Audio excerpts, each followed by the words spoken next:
저는 70세 한미숙입니다. 오늘 아침도 남편의 호통으로 시작되었죠. 새벽 5시 반부터 일어나 밥을 짓고 국을 끓였는데 식탁 앞에 앉은 남편 첫마디는 역시나 불평이었습니다. 이게 밥이야, 죽이지. 이따위로 밥을 하면 사람이 어떻게 먹어? 저는 아무 대답 없이 고개만 숙였어요. 40년 전부터 들어온 말이거든요. 30년 전에도, 20년 전에도, 어제도 들었던 그 말을 오늘도 듣는다니까요. 제 손이 미세하게 떨렸습니다. 분노 때문은 아니에요. 슬픔 때문도 아니고요. 그저 익숙함이 주는 무거운 무게감 때문이었죠. 국은 또 왜 이렇게 짜? 혈압 올리려고 작정했어?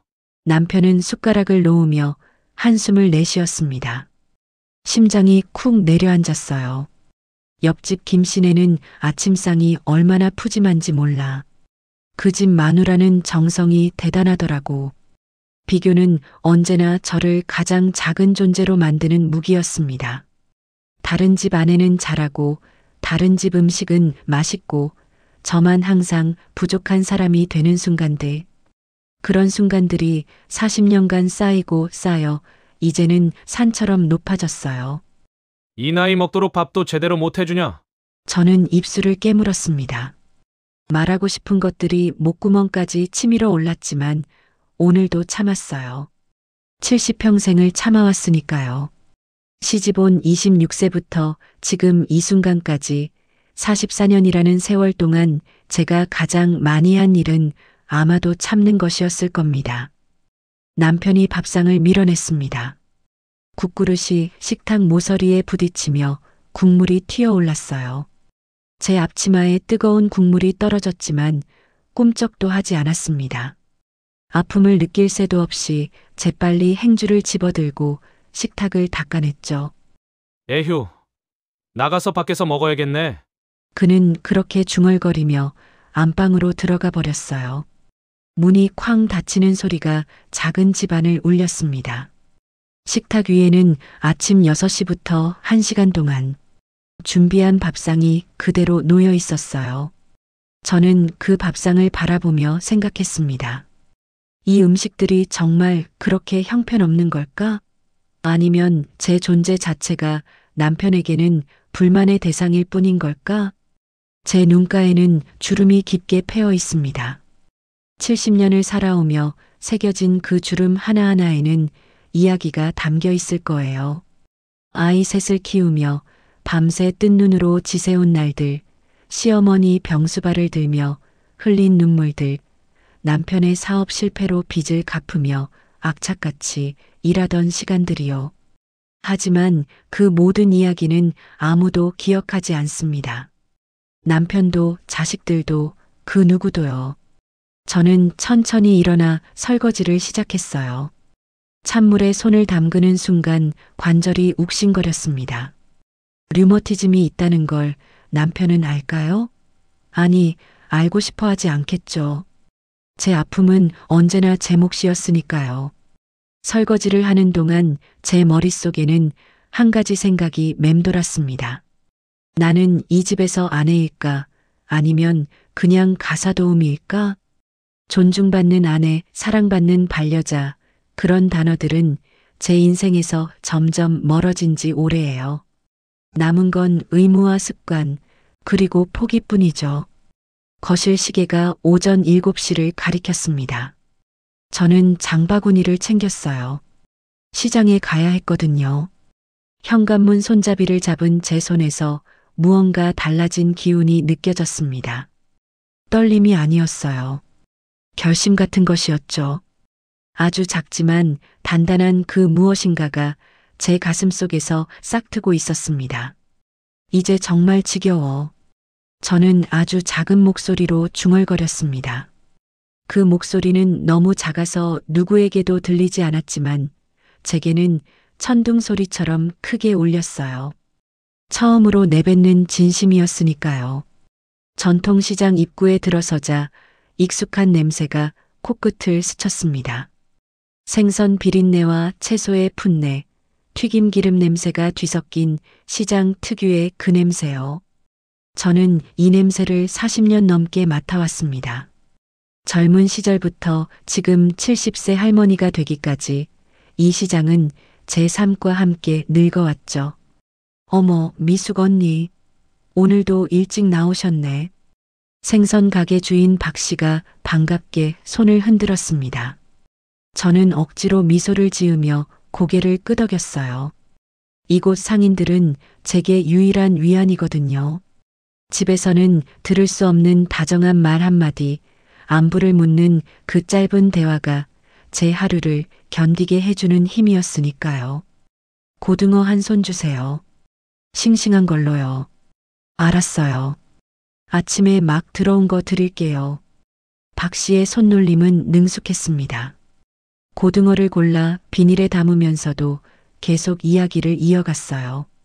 남편 자랑, 손주 이야기, 가게 장사 얘기까지.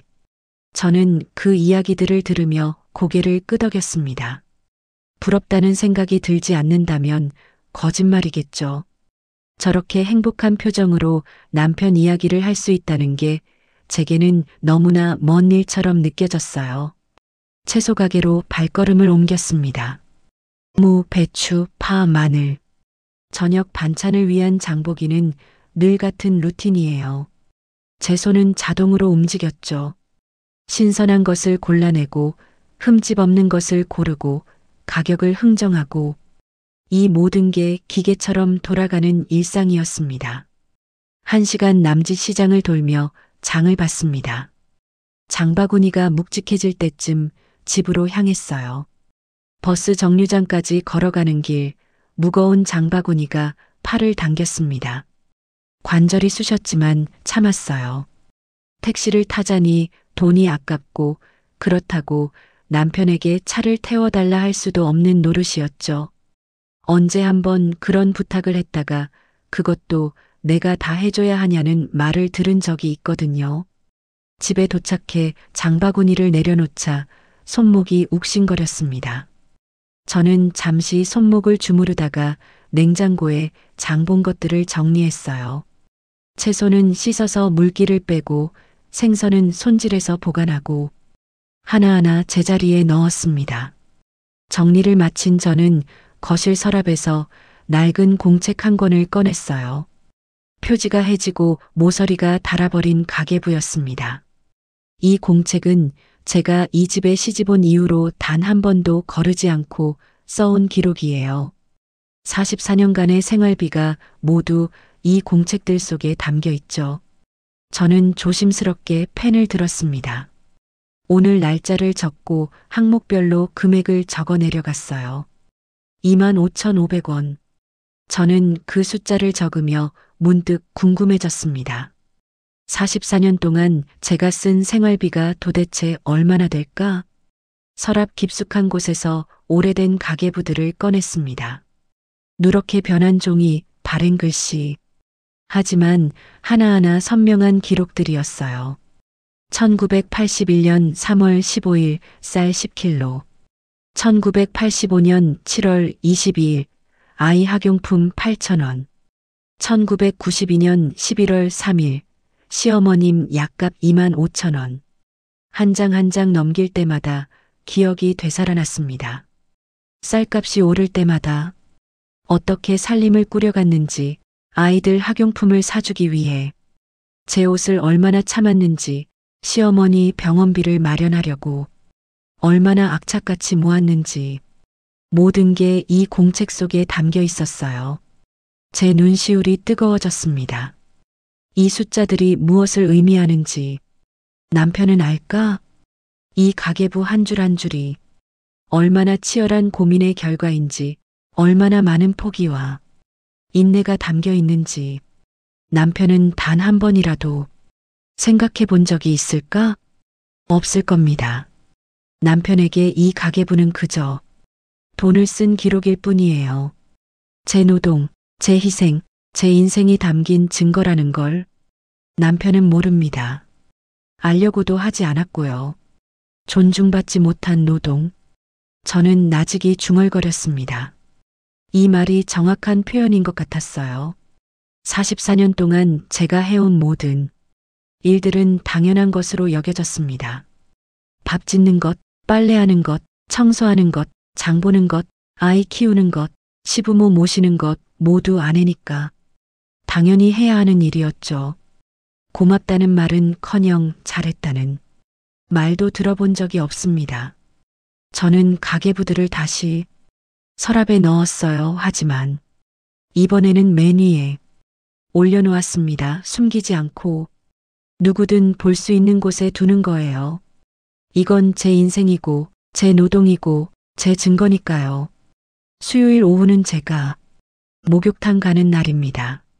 한 주에 한 번 동네 목욕탕에서 보내는 2시간은 제게 유일한 휴식이에요. 집에서 벗어나 있는 그 시간만큼은 남편이 눈치를 볼 필요가 없거든요. 탕 안으로 들어서자 따뜻한 물김이 얼굴을 감쌌습니다. 저는 천천히 옷을 벗고 목욕탕에 몸을 담갔어요. 뜨거운 물이 온몸을 감싸는 순간 긴장했던 어깨가 스르륵 풀어졌습니다. 미숙이 왔구나. 익숙한 목소리가 들렸어요. 이웃집에 사는 명자 언니였습니다. 명자 언니는 저보다 2살 많은 72살이에요. 함께 이 동네에서 40년을 산 오랜 친구이기도 하죠. 언니 왔어요.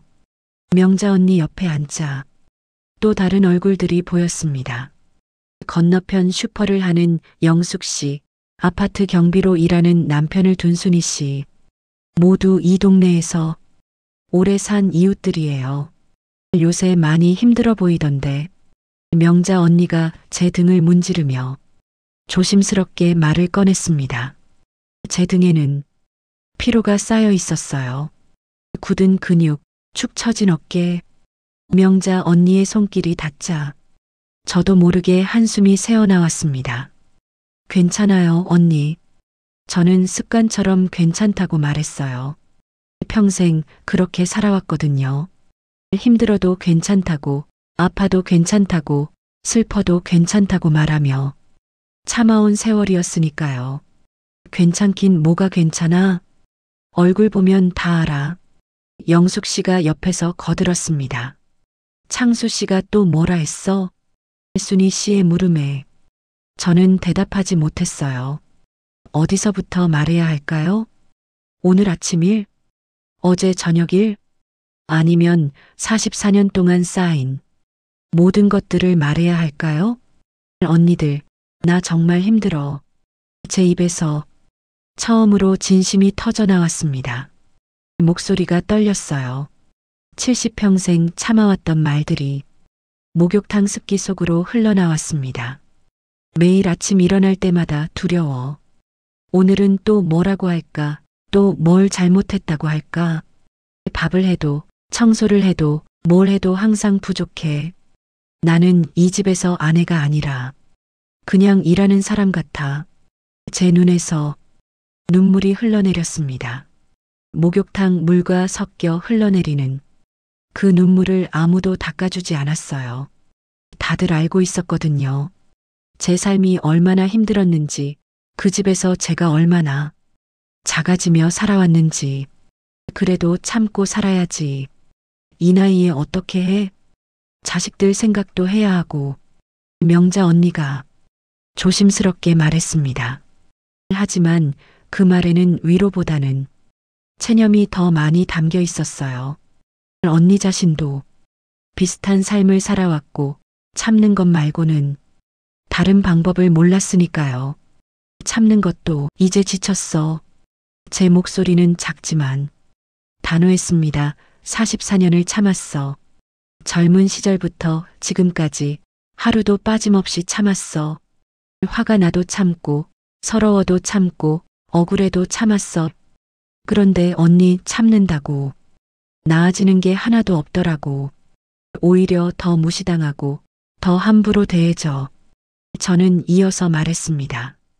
어제도 저녁상을 차렸는데 반찬이 똑같다고 화를 내더라고.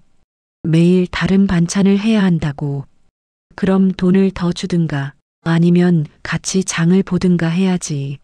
나더러 마술사가 되라는 거야? 영숙 씨와 순희 씨가 고개를 끄덕였습니다. 자신들도 비슷한 경험이 있었거든요. 아침에는 밥이 질다고, 점심에는 국이 짜다고, 저녁에는 반찬이 맵다고, 매일 뭐라도 하나씩은 트집을 잡아. 그게 44년이야. 하루도 빠짐없이 제 목소리에 쌓인 분노와 슬픔이 묻어났습니다. 나도 사람이야. 나도 존중받고 싶고 고맙다는 말 듣고 싶어. 잘했다는 말 한마디면 되는데 그게 그렇게 어려운 일이야? 목욕탕이 조용해졌습니다. 다들 할 말이 없었어요. 제 말이 자신들의 이야기이기도 했으니까요. 70 전후의 여자들, 평생을 가족을 위해 살아온 여자들. 하지만 단 한 번도 제대로 된 인정을 받아본 적 없는 여자들이었죠. 미수가, 명자 언니가 조심스럽게 제 손을 잡았습니다. 내 마음 이해해. 나도 그래. 우리 모두 그렇게 살아왔어. 하지만 말이야, 이 나이에 뭘 어떻게 하겠어? 그냥 참고 사는 수밖에. 아니야, 언니. 저는 고개를 저었습니다. 더 이상은 못 참겠어. 나한테 남은 시간이 얼마나 될까? 10년, 20년 그 시간마저 이렇게 무시당하며 살고 싶지 않아. 나도 행복할 자격이 있어. 나도 편안하게 살 권리가 있다고. 제 눈빛이 달라져 있었습니다. 포기와 체념 대신 결연함 같은 것이 그 눈 속에서 빛나고 있었어요. 명자 언니는 그 눈빛을 보며 깜짝 놀랐습니다. 이건 단순히 푸념하는 게 아니었어요. 저는 정말로 무언가를 결심한 것 같았죠. 너 설마 명자 언니. 말이 채 끝나기 전에 저는 고개를 끄덕였습니다. 진지하게 생각하고 있어. 별거든 이혼이든. 목욕탕 안이 술렁였습니다. 이혼이라는 단어는 이 나이대 여자들에게 쉽게 꺼낼 수 있는 말이 아니었거든요. 목욕을 마치고 나오는 제 얼굴에는 묘한 평온함이 있었습니다. 진심을 털어놓고 나니 마음이 한결 가벼워졌거든요. 이제 남은 건 실행뿐이었죠. 목욕탕에서 나온 저는 지하철을 탔습니다. 딸 수진이가 사는 일산까지 가려면 1시간이 걸리거든요. 지하철이 출발하고 창밖으로 어둠이 스쳐 지나갔습니다. 터널 속을 달리는 지하철 캄캄한 창에 비친 제 얼굴이 희미하게 보였어요. 주름진 얼굴, 힘없는 눈빛, 구부정한 어깨. 언제부터 이렇게 늙어버렸을까요? 저는 가만히 눈을 감았습니다. 그러자 지난 44년이 영화처럼 펼쳐졌어요. 26세, 그의 봄이었습니다. 하얀 웨딩드레스를 입고 남편의 손을 잡았던 그날 얼마나 행복했던가요? 사랑하는 사람과 평생을 함께한다는 것, 그것만으로 세상을 다 가진 것 같았습니다. 남편은 그때 다정했어요. 손을 잡아주고 안아주고 사랑한다고 말해주던 사람이었죠. 하지만 결혼은 시작일 뿐이었어요. 시집으로 들어가자마자 제 삶은 달라졌습니다. 시어머니의 구박, 시누이의 텃세, 그리고 남편의 무관심 신혼의 달콤함은 한 달도 채 가지 못했어요.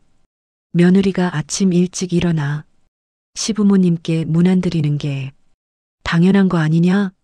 시어머니의 그 말이 지금도 생생합니다.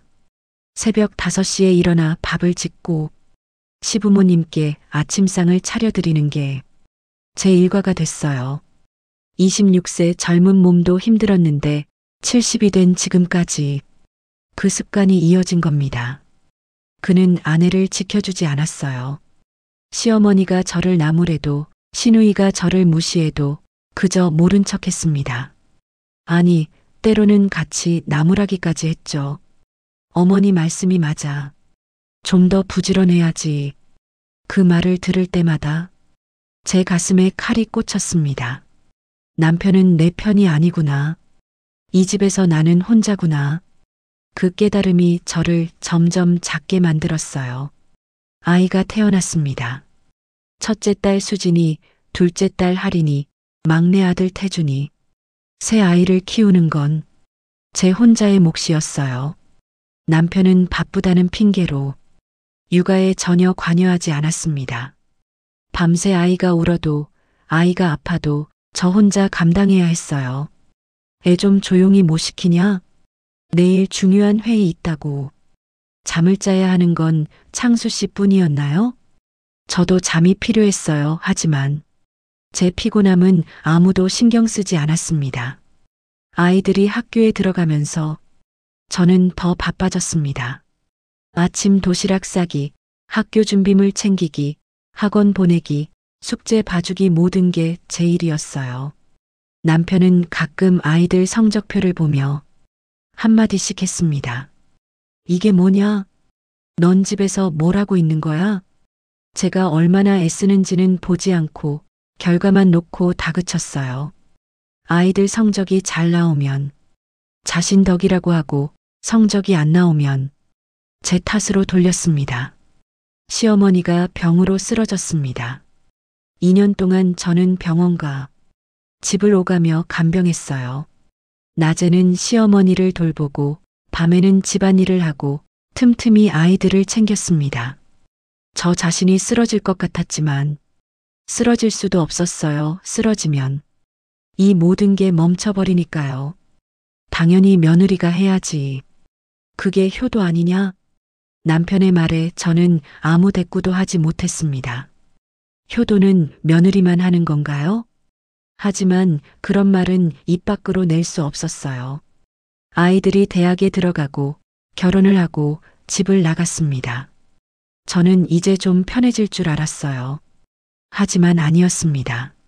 남편이 정년퇴직을 하고 집에 있게 되면서 제 삶은 더 힘들어졌습니다. 40년을 직장에서 보낸 남편은 집에서 뭘 어떻게 해야 할지 몰랐어요. 그저 소파에 앉아 텔레비전만 보거나 제가 하는 일에 간섭하며 트집을 잡았죠. 딸 수진이의 아파트 앞에 도착한 저는 초인종을 눌렀습니다. 곧 문이 열리고 수진이가 반갑게 맞아줬어요. 엄마 오셨어요? 어서 들어오세요. 45세 딸의 얼굴에도 세월이 묻어 있었습니다. 눈가의 잔주름, 입가의 깊은 선. 저는 문득 딸도 이제 중년이구나 하는 생각이 들었어요. 거실에는 둘째 딸, 할인이도 와 있었습니다. 43세 할인이는 회사를 다니는 직장인이에요. 오늘 휴가를 냈다고 했습니다. 손주들은 학교에 가고 없고 딸 둘과 저 세 모녀만 남았어요. 엄마, 커피 드릴게요. 수진이가 따뜻한 커피를 건넸습니다. 저는 커피 잔을 받아들고 한 모금 마셨어요. 달콤하고 부드러운 맛이 입안에 퍼졌지만 제 마음은 쓴맛뿐이었습니다. 오늘 해야 할 말이 입술을 무겁게 짓누르고 있었거든요. 수진아, 할인아. 저는 커피 잔을 내려놓고 두 딸을 바라봤습니다. 딸들의 얼굴에 궁금증이 어렸어요. 제가 이렇게 진지한 표정을 짓는 건 흔한 일이 아니었거든요. 엄마가 너희한테 할 말이 있어. 무슨 일이세요, 엄마? 어디 아프세요? 수진이가 깜짝 놀라며 물었습니다. 아니야. 아픈 건 아니고 그냥 엄마 마음 이야기야. 저는 심호흡을 했습니다. 이 말을 꺼내는 게 얼마나 어려운 일인지 딸들은 모를 거예요. 70평생을 참고 살아온 여자가 처음으로 자신의 진심을 말하는 거니까요. 엄마가 너희 아버지하고 별거를 하려고 해. 아니, 이혼을 생각하고 있어. 순간 거실이 조용해졌습니다. 수진이와 할인이는 저를 멍하니 바라볼 뿐 아무 말도 하지 못했어요. 이혼? 70이 된 부모님이 이혼을 한다고? 엄마, 갑자기 무슨 말씀을? 할인이가 먼저 입을 열었습니다. 갑자기가 아니야. 오래 생각했어. 아주 오래. 제 목소리는 떨리지 않았습니다. 너희 아버지하고 44년을 살았어. 26세에 시집 와서 지금까지. 그동안 엄마가 얼마나 참았는지, 얼마나 힘들었는지 너희는 알까? 엄마. 수진이의 눈에 눈물이 고였습니다. 알고 있었어요. 딸들은 다 알고 있었죠. 아버지가 엄마를 어떻게 대하는지, 엄마가 이 집에서 얼마나 작아지며 사는지 모두 보고 자랐거든요. 어제 너희 다 모인 자리에서 아버지가 뭐라고 했는지 기억하지? 엄마 요리 솜씨가 없다고, 발전이 없다고. 너희 앞에서 사위하고 며느리 앞에서 그렇게 말했어. 제 목소리에 감정이 실렸습니다. 그게 처음이 아니야. 44년 동안 매일 그랬어. 매일 뭔가를 잘못했다고, 부족하다고, 다른 사람만 못하다고. 엄마는 이 집에서 아내가 아니라 그냥 일하는 사람 같았어. 아니, 일하는 사람한테도 고맙다는 말은 하잖아. 엄마는 그것조차 못 들었어. 엄마, 죄송해요. 수진이가 울먹였습니다. 저희가 엄마 편을 더 들어드렸어야 하는데, 아빠한테 그러지 말라고 말렸어야 하는데. 아니야. 너희 잘못이 아니야. 저는 고개를 저었습니다. 너희는 너희 할 도리를 다 했어. 이건 엄마와 아버지 사이 문제야. 그리고 이제 엄마는 결정했어. 더 이상은 못 참겠어. 남은 인생이라도 편하게 살고 싶어. 할인이가 제 손을 잡았습니다. 엄마 마음 이해해요. 정말 이해해요. 저도 엄마가 힘들어 하시는 거 보면서 얼마나 속상했는지 몰라요. 엄마가 원하시는 대로 하세요. 저는 엄마 편이에요. 제 눈에 눈물이 고였습니다. 딸이 저를 이해해 준다는 게, 제 편이 되어 준다는 게 얼마나 고마운지 몰라요. 수진이, 너는 어떻게 생각하니? 저도요, 엄마. 수진이도 제 다른 손을 잡았습니다. 저는 엄마가 행복하셨으면 좋겠어요. 사실 저희 집 보면서 결혼이 뭔가 생각한 적 많아요. 저렇게 살아야 하나, 저렇게 참으면서 살아야 하나. 엄마, 이제 엄마 인생 사세요. 저희는 괜찮아요. 저는 두 딸의 손을 꼭 쥐었습니다. 따뜻했어요. 이 따뜻함이 제게는 큰 힘이 되었습니다. 그런데 엄마, 태준이는 어떻게 생각할까요? 할인이가 조심스럽게 물었습니다. 막내 아들 태준이. 제 걱정도 그것이었어요.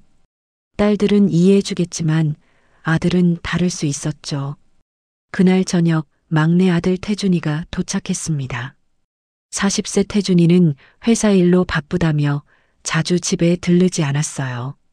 오늘도 무슨 일이냐며 약간 불편한 표정으로 들어왔습니다. 엄마, 누나들, 무슨 일이에요? 앉아라, 태준아. 저는 아들에게도 똑같은 이야기를 꺼냈습니다. 별거를 하고 싶다고, 이혼을 생각하고 있다고. 태준이의 얼굴이 굳어졌어요. 엄마, 무슨 말씀을 그렇게 하세요? 이 나이에 이혼이요? 나이가 문제가 아니야, 태준아. 아니, 문제죠. 평생을 함께 사신 분들이 이제 와서 헤어진다고요?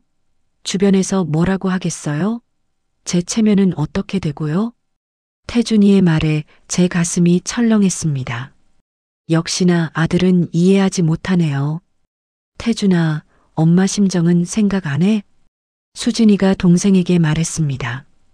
엄마가 얼마나 힘드셨는지 너도 알잖아. 알아요. 알지만 그래도 이건 아니잖아요. 다시 생각해 보세요. 참는 것도 이제 지쳤어. 저는 단호하게 말했습니다. 44년을 참았어. 매일 아침 눈 뜰 때마다 또 뭐라고 할까 두려워하면서 그렇게 살았어. 이제는 못 참겠어. 너희 체면, 세상 사람들 말 그런 거 신경 쓰느라 엄마 인생을 포기할 수는 없어. 태준아, 엄마 말 잘 들어. 엄마는 이미 결정했어. 너희가 뭐라 하든 바꿀 생각 없어. 이건 엄마 인생이야. 70까지 남들 눈치 보며 살았는데 남은 인생만큼은 엄마가 원하는 대로 살 거야. 제 목소리는 흔들리지 않았습니다. 태준이는 더 이상 할 말이 없었어요. 제 눈빛이 달라져 있었거든요. 알겠어요. 엄마가 그렇게까지 말씀하시면 저도 뭐라 할 수 없네요. 태준이는 한숨을 쉬었습니다. 인정하기 싫지만 제 결심이 진심이라는 걸 알 수 있었거든요. 고맙다, 태준아. 이해해줘서. 이해하는 건 아니에요. 그냥 엄마 뜻을 존중하는 거예요. 다음 날 아침, 저는 남편 몰래 집을 나섰습니다. 오늘 할 일이 많았거든요. 먼저 은행으로 향했습니다. 어서 오세요. 무엇을 도와드릴까요? 창구 직원이 친절하게 웃으며 맞이했어요. 저는 조용히 말했습니다. 제 명의로 된 계좌를 모두 확인하고 싶어요. 잔액이랑 거래 내역도요. 직원은 신분증을 확인하고 컴퓨터를 두드렸습니다. 잠시 후 출력물이 나왔어요. 저는 그 종이를 받아들고 숫자들을 확인했습니다. 보통예금 계좌 하나, 적금 계좌 2개. 제 명의로 된 계좌는 3개뿐이었어요. 보통예금은 200만 원, 적금 2개를 합치면 3,500만 원, 총 3,700만 원이 제가 가진 전부였습니다. 44년을 살림하며 모은 돈이 고작 이 정도였어요. 생활비를 남편이 주긴 했지만 늘 빠듯했고 남는 게 없었습니다. 그래도 저는 조금씩 아껴서 적금을 들었어요. 혹시 모를 일을 대비해서요. 그게 지금 이렇게 도움이 될 줄은 몰랐죠. 은행을 나온 저는 동네 법률사무소로 향했습니다. 인터넷으로 검색해서 찾은 곳이에요. 여자 변호사가 있다고 해서 골랐습니다. 같은 여자니까 이해해주지 않을까 하는 기대가 있었어요. 안녕하세요. 한미숙 씨 맞으시죠? 30대로 보이는 여자. 변호사가 반갑게 맞이했습니다. 이름표에는 박지원 변호사라고 쓰여 있었어요. 앉으세요. 무슨 일로 오셨어요? 저는 천천히 이야기를 꺼냈습니다. 44년 결혼 생활, 남편의 무시와 학대, 이혼을 결심한 이유까지. 박 변호사는 고개를 끄덕이며 메모했습니다. 남편분의 폭언이나 학대를 증명할 수 있는 게 있나요? 말로만 한 거라 녹음은 없어요. 저는 아쉬운 표정을 지었습니다. 하지만 자식들이 알아요. 애들 앞에서도 그랬거든요. 증인이 될 수 있을까요? 네, 가능합니다. 자녀 증언도 중요한 증거예요. 박 변호사가 고개를 끄덕였습니다. 그리고 가계부요 44년 동안 쓴 거 다 있어요. 제가 얼마나 살림을 꾸려왔는지 증명할 수 있어요.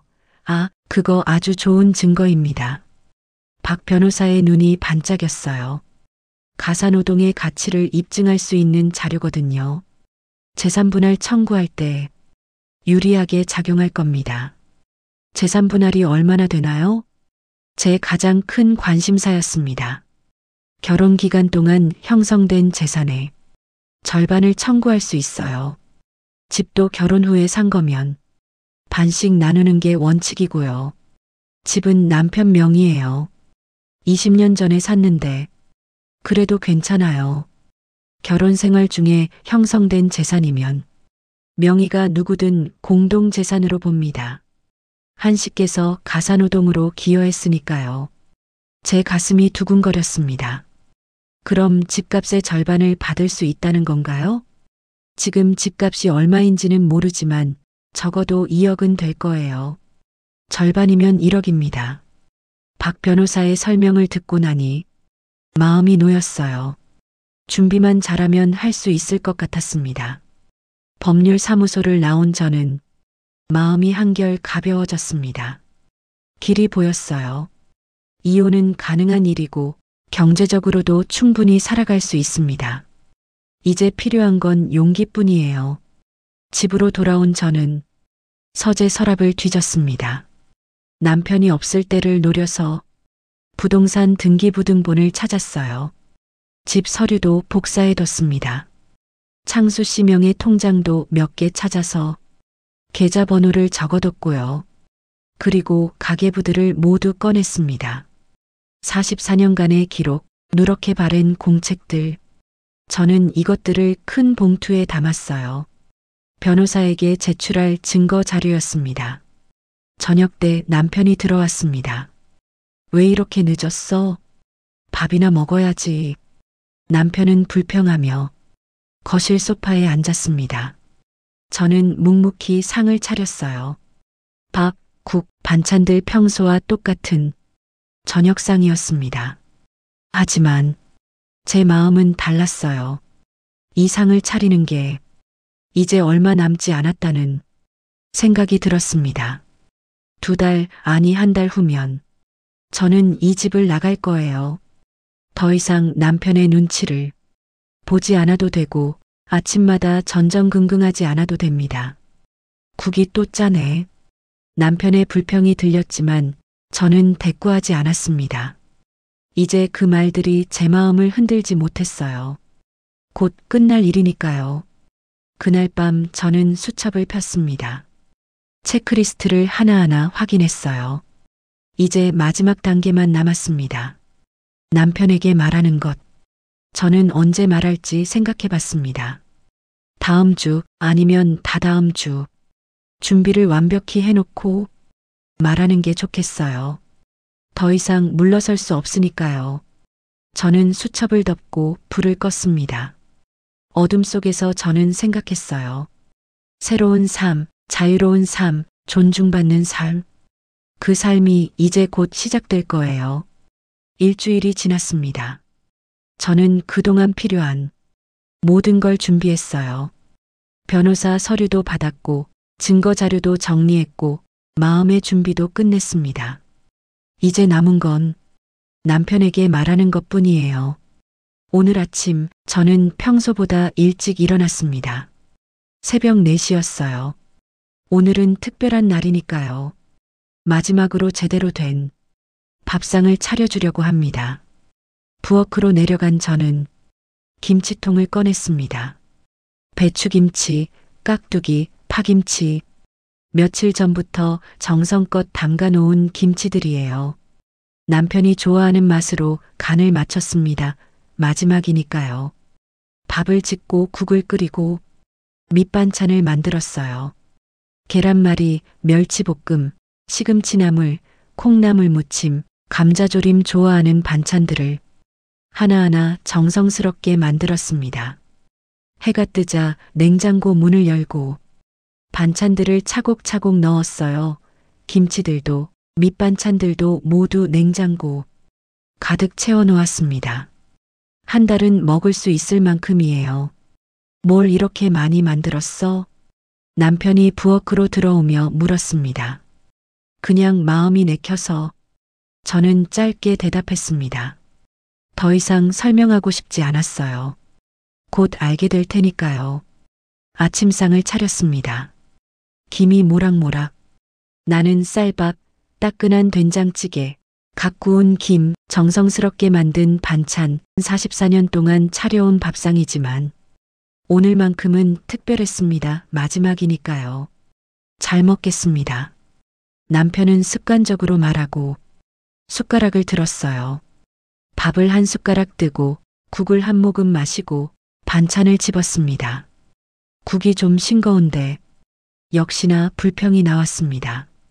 식사를 마친 남편이 거실로 가려고 일어섰습니다. 저는 그를 불렀어요. 여보, 잠깐만요 할 말이 있어요. 남편은 의아한 표정으로 다시 앉았습니다. 제가 이렇게 진지하게 말하는 건 드문 일이었거든요. 저는 가방에서 서류 봉투를 꺼냈습니다. 두툼한 봉투였어요. 그 안에는 이혼 신청서, 재산분할 청구서, 그리고 44년간의 가계부, 사본이 들어 있었습니다. 이게 뭐야? 남편이 봉투를 받아들며 물었습니다. 열어보세요. 남편은 봉투를 열고 서류를 꺼냈어요. 첫 장에 쓰인 글씨를 보는 순간 얼굴이 굳어졌습니다. 이혼 신청서. 이게 무슨 장난이야? 남편의 목소리가 높아졌습니다. 장난 아니에요. 진심이에요. 저는 조용하지만 단호하게 말했습니다. 저는 당신과 이혼하고 싶어요. 아니, 이혼할 거예요. 미쳤어? 이 나이에 이혼을 한다고? 남편이 소리쳤습니다. 그래요. 이 나이에 이혼해요. 늦었지만 지금이라도 해야겠어요. 무슨 이유로? 내가 뭘 잘못했다고? 목소리에 당황스러움이 묻어났습니다. 자신이 뭘 잘못했는지 정말로 모르는 것 같았어요. 잘못한 게 뭐냐고요? 저는 씁쓸하게 웃었습니다. 44년 동안 매일 잘못했어요. 매일 아침 밥이 형편없다고, 국이 짜다고, 청소가 엉망이라고, 다른 집 아내가 더 낫다고. 매일 그랬잖아요. 그게 뭐가 잘못이야? 사실을 말한 것뿐인데 남편의 대답에 제 가슴이 철렁했습니다. 역시 모르는군요. 자신이 얼마나 상처를 줬는지, 저를 얼마나 무시했는지 끝까지 모르고 있었어요. 그 사실이라는 게 저를 죽였어요. 제 목소리가 떨렸습니다. 44년 동안 단 한 번도 고맙다는 말, 잘했다는 말 못 들었어요. 늘 부족하고, 늘 못났고, 늘 비교당했어요. 저는 이 집에서 아내가 아니라 식모였어요. 아니, 식모한테도 고맙다는 말은 하잖아요. 저는 그것조차 못 들었어요. 그게 나한테 무슨 상관이야. 아내니까. 당연히 해야 할 일을 한 거잖아. 그 말에 저는 더 이상 말을 잇지 못했습니다. 대화가 통하지 않았어요. 44년을 함께 살았지만 이 사람과 저는 다른 세상에 살고 있었던 겁니다. 여기 이 서류들 보세요. 저는 가계부 사본들을 창수 씨 앞에 쌓았습니다. 44년간 제가 쓴 생활비 기록이에요. 하루도 빠짐없이 적었어요. 이게 얼마나 대단한 일인지 아세요? 쌀 한 톨까지 계산하며 산 44년이에요. 남편은 가계부를 대충 넘기며 비웃었습니다. 이게 뭐가 대단해? 살림하는 거 당연한 거잖아. 당연한 게 아니에요. 저는 목소리를 높였습니다. 70평생 처음으로 남편에게 소리를 지르는 거예요. 이건 노동이에요. 인정받아야 할 노동이에요. 그런데 당신은 44년 동안 단 한 번도 인정해주지 않았어요. 전부 당연하게 여겼죠. 저는 이혼 신청서를 다시 창수 씨 앞에 놓았습니다. 여기 서명하세요. 협의 이혼하면 간단해요. 2달 후에 우리는 남이 돼요. 미쳤어? 내가 왜 여기 서명을 해? 남편은 서류를 밀어냈습니다. 그럼 재판 이혼하겠어요. 어차피 결과는 같아요. 시간이 좀 더 걸릴 뿐이죠. 제 단호함에 남편은 당황했습니다. 이게 진심이라는 걸 이제야 깨달은 거예요. 저는 자리에서 일어났습니다. 저는 이번 주 안으로 나갈 거예요. 짐은 미리 빼뒀어요. 냉장고에 반찬 가득 만들어뒀으니 한 달은 드실 수 있을 거예요. 어디 가려고? 딸네 집에 잠깐 있다가 방 구할 거예요. 걱정 마세요. 당신한테 더 이상 신세 안 져요. 저는 현관으로 향했습니다. 미리 싸둔 가방을 들고 신발을 신었어요. 미수가. 남편이 소리쳤지만 저는 돌아보지 않았습니다. 문을 열고 나서는 순간 바깥 공기가 유난히 상쾌하게 느껴졌어요. 자유의 맛이었습니다. 계단을 내려가는 제 발걸음은 가벼웠습니다. 44년의 무게를 내려놓은 거예요. 택시를 타고 딸 수진이의 집으로 향했습니다. 창밖으로 스쳐 지나가는 거리가 새롭게 보였어요. 같은 풍경인데도 오늘따라 다르게 느껴졌습니다. 모든 게 시작이니까요. 수진이가 문을 열어줬습니다. 엄마, 해냈어요? 응, 했어. 저는 딸을 꼭 안았습니다. 수진이의 품에서 그동안 참았던 눈물이 터져 나왔어요. 슬픔의 눈물이 아니었습니다. 해방의 눈물이었죠.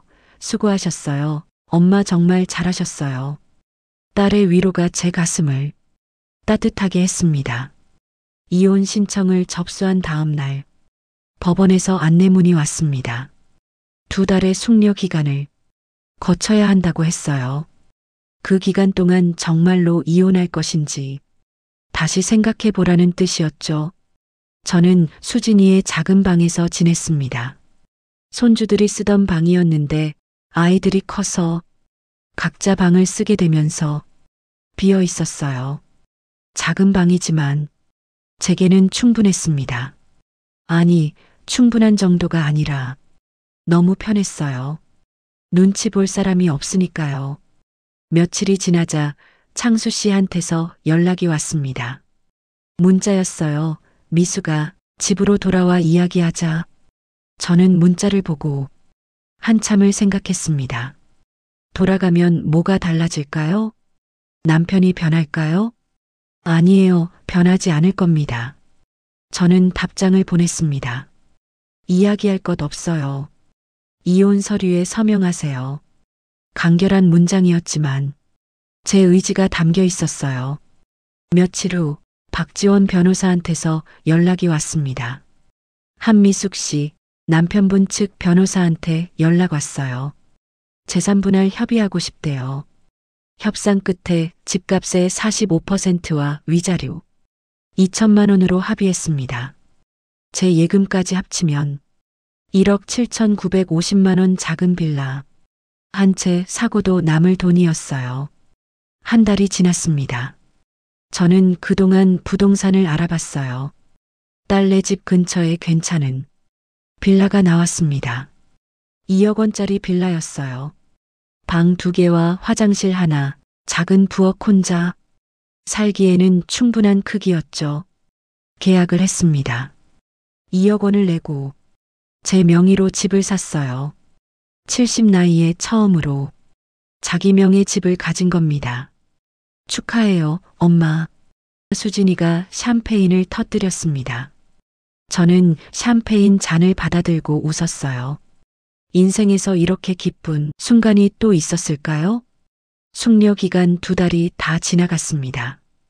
법원에서 다시 출석하라는 안내가 왔어요. 마지막으로 이혼 의사를 확인하는 자리였습니다. 법원에 갔습니다. 창수 씨도 와 있었어요. 2달 만에 보는 남편이 얼굴은 많이 수척해져 있었습니다. 저는 아무 감정도 느껴지지 않았어요. 정말 이혼하시겠습니까? 판사가 물었습니다. 네. 제 대답은 확고했습니다. 박창수 씨는요?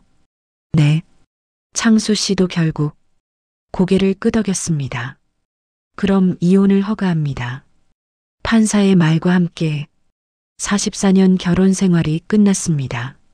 새 집으로 이사하고 일주일 후 저는 아침에 눈을 뜨며 생각했어요. 오늘은 뭘 하며 살까? 44년 동안 아침에 눈을 뜨면 해야 할 일들이 정해져 있었거든요. 하지만 이제는 다릅니다. 제 시간은 오롯이 제 것이에요. 옥상으로 올라갔습니다. 이 빌라 옥상에는 작은 공용 텃밭이 있었어요. 옆집에 사는 박순자 할머니가 인사를 건넸습니다. 안녕하세요. 저 새로 이사 온 한미숙이에요. 아, 그래요? 반가워요. 순자 씨는 제게 상추, 모종과 고추 모종을 나눠줬습니다.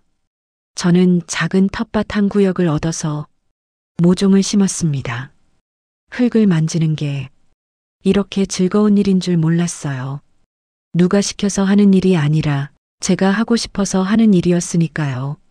한 씨, 혹시 복지관 가세요? 순자 씨가 물었습니다. 복지관이요? 아니요, 아직 안 가봤어요. 그럼 저랑 같이 가요. 거기 프로그램들이 좋거든요.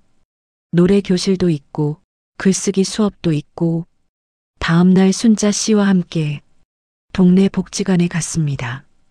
저는 그 자리에서 노래 교실과 글쓰기 수업을 신청했어요. 수강료는 한 달에 10,000원. 저렴한 가격이었습니다. 화요일 노래 교실에서 옛날 노래를 배웠습니다. 동백아가씨, 젊었을 때 자주 듣던 노래였거든요. 선생님이 피아노를 치기 시작했고 저는 따라 불렀어요. 처음에는 쑥스러웠지만 점점 목소리가 커졌습니다. 한 씨, 목소리 좋으시네요. 수업이 끝나고 선생님이 칭찬해 주셨습니다. 칭찬을 받는 게 얼마만인지 몰랐어요. 목요일에는 글쓰기 수업에 갔습니다. 오늘은 자신의 이야기를 써보는 시간입니다. 여러분의 인생에서 가장 기억에 남는 순간을 적어보세요. 저는 펜을 들고 종이를 바라봤습니다. 70에 시작한 자유 제목부터 적고 이혼을 결심한 날부터 지금까지의 이야기를 적어 내려갔어요. 다 쓰신 분은 읽어주세요. 저도 용기를 내서 손을 들었습니다. 제가 읽어보겠습니다. 저는 떨리는 목소리로 제 글을 읽었습니다. 70에 이혼한 이야기, 새로운 삶을 시작한 이야기. 교실이 조용해졌어요. 글을 다 읽고 나자 박수가 터졌습니다. 한 씨, 정말 용기 있으시네요. 멋져요. 여러분들이 칭찬해 주셨어요. 제 눈에 눈물이 고였습니다. 이해받는다는 느낌, 인정받는다는 느낌이 이렇게 따뜻한 거였어요. 저녁에는 동네 서점, 독서 모임에 갔습니다. 오늘은 82년생 김지영에 대해 이야기했어요. 저도 조심스럽게 이야기했습니다. 저는 이 책의 주인공이 저랑 비슷하다고 느꼈어요. 나이는 다르지만 여자로 사는 게 참 힘들다는 거, 그게 똑같더라고요. 맞아요. 우리 때도 요즘도 여자들은 늘 힘들었어요. 독서 모임은 2시간 동안 이어졌습니다. 저는 이 시간이 좋았습니다. 집으로 돌아오는 길, 저는 가방에서 오늘 산 책을 꺼내봤습니다. 나는 나로 살기로 했다. 제목이 마음에 들었어요. 제 이야기 같았거든요. 집에 도착해 책을 펼쳤습니다. 첫 장을 읽는데 눈물이 났어요. 늦었다고 생각할 때가 가장 빠른 때입니다. 그 문장이 제 마음을 울렸습니다. 70이 늦었다고 생각했는데 아니었어요. 지금이 가장 빠른 때였습니다. 저는 책을 덮고 창밖을 바라봤습니다. 밤하늘에 별이 반짝이고 있었어요. 저 별들처럼 제 인생도 빛날 수 있을까요? 네, 할 수 있어요. 제 하루는 이제 달라졌습니다. 아침에는 옥상 텃밭에서 상추를 따고, 낮에는 복지관에서 노래를 부르고, 글을 쓰고, 저녁에는 서점에서 책을 읽고, 이야기를 나눕니다. 눈치 보지 않는 삶, 저 자신을 위한 삶. 그게 얼마나 소중한 건지 이제야 알았어요. 거울을 보며 저는 웃었습니다. 주름진 얼굴이지만 예전보다 밝아 보였어요. 눈빛에 생기가 돌고 입가에 미소가 머물러 있었습니다. 70이지만 여전히 아름다웠어요. 자유로운 사람은 언제나 아름다우니까요. 석 달이 지났습니다. 가을이 깊어지고 겨울이 다가오고 있었어요. 저는 새 집에서의 삶에 완전히 적응했습니다. 매일 아침 상쾌하게 눈을 뜨고 하루를 기대하며 시작할 수 있었어요. 옥상에서 심었던 상추가 무럭무럭 자라 있었습니다. 작은 것들이지만 제게는 큰 기쁨이었어요. 복지관 글쓰기 수업에서 선생님은 제 글이 좋다며 책으로 내보는 게 어떠냐고 제안했습니다. 저는 생각해 봤습니다. 제 이야기가 누군가에게 도움이 될 수 있다면 나쁘지 않을 것 같았어요. 집으로 돌아온 저는 책상 앞에 앉았습니다. 그동안 쓴 글들을 정리하며 문득 창수 씨 생각이 났어요. 수진이한테서 들은 바로는 남편이 혼자 사는 게 힘들어한다고 했습니다. 저는 씁쓸하게 웃었습니다. 70년을 누군가 다 해주는 삶을 살았으니 혼자 할 줄 아는 게 없겠죠. 제가 그동안 얼마나 많은 일을 했는지 이제야 창수 씨도 깨닫고 있을 겁니다. 저는 전화기를 꺼냈습니다. 창수 씨한테서 가끔 문자가 왔었어요. 처음에는 화가 난 문자들이었습니다. 언제까지 이럴 거야? 집으로 돌아와. 하지만 저는 답장하지 않았어요. 그러다 한 달 전부터 문자 내용이 달라졌습니다. 당신 없으니까 너무 힘들다. 미안하다. 내가 잘못했다. 저는 그 문자들을 읽으며 복잡한 감정을 느꼈어요. 미안하다는 말을 이제야 듣다니. 44년 동안 한 번도 듣지 못한 그 말을요. 저는 문자 화면을 열었습니다. 창수 씨한테 마지막 문자를 보낼 때가 된 것 같았어요. 손가락을 움직여 천천히 문장을 적어 내려갔습니다. 박창수 씨에게 석 달간 문자 잘 받았습니다. 답장을 안 한 건 화가 나서가 아니에요. 그냥 할 말이 없었을 뿐입니다. 당신이 미안하다고 말해줘서 고맙습니다. 44년 동안 한 번도 듣지 못한 말이었거든요. 늦었지만 그래도 들을 수 있어서 다행이에요. 저는 이제 잘 살고 있어요. 새 집에서 편안하게 지내고 새로운 친구들도 사귀고 하고 싶던 일들도 하면서 지냅니다. 사는 게 행복한 거구나 하는 걸 70에 처음 알았습니다. 당신도 잘 지내세요. 비록 헤어졌지만 남은 여생 각자 편하게 잘 살아요. 그동안 고마웠어요. 그리고 미안했어요. 안녕히 계세요. 한미숙 올림. 저는 문자를 보낸 뒤 전화기를 내려놓고 깊은 숨을 쉬었습니다. 창밖을 보니 해가 지고 있었습니다. 노을이 아름다웠어요. 주황빛과 분홍빛이 하늘을 물들이고 있었습니다. 저는 그 노을을 바라보며 생각했어요. 인생도 저 노을 같은 게 아닐까요? 지는 해도 이렇게 아름다울 수 있듯이 인생의 저물녘도 아름다울 수 있는 거예요. 70 나이에 새로 시작한 인생. 누가 봐도 늦은 시작이었지만 제게는 지금이 가장 행복한 시간입니다. 고요한 밤이었습니다. 별들이 하늘에서 반짝이고 저는 평화로운 잠에 빠져들었어요. 내일 아침이면 또 새로운 하루가 시작될 거예요. 자유로운 하루, 행복한 하루, 저만의 하루가요. 70세 할머니 한미숙의 새로운 인생은 이제 막 시작됐습니다. 끝이 아니라 시작이에요. 늦은 게 아니라 적기예요. 나이는 숫자일 뿐 중요한 건 어떻게 사느냐니까요. 그리고 저는 이제 알았습니다. 인생은 언제든 다시 시작할 수 있다는 것을, 행복해질 권리는 누구에게나 있다는 것을, 그리고 자신을 사랑하는 게 가장 중요하다는 것을요. 여러분은 어떻게 생각하시나요? 이 선택이 옳았을까요? 나이가 들어서도 존중받고 싶은 마음, 자유롭고 싶은 마음은 누구에게나 있습니다. 긴 세월을 함께한 가정을 떠나는 건 쉬운 결정이 아니었을 거예요. 하지만 존중받지 못하는 관계에서는 진정한 행복을 찾기 어렵습니다. 이 이야기가 비슷한 고민을 하시는 분들에게 작은 위로가 되길 바랍니다. 오늘 이야기가 좋으셨다면 구독 버튼 꾹 눌러주세요. 좋아요도 잊지 마시고 댓글로 여러분의 생각을 들려주세요. 감사합니다.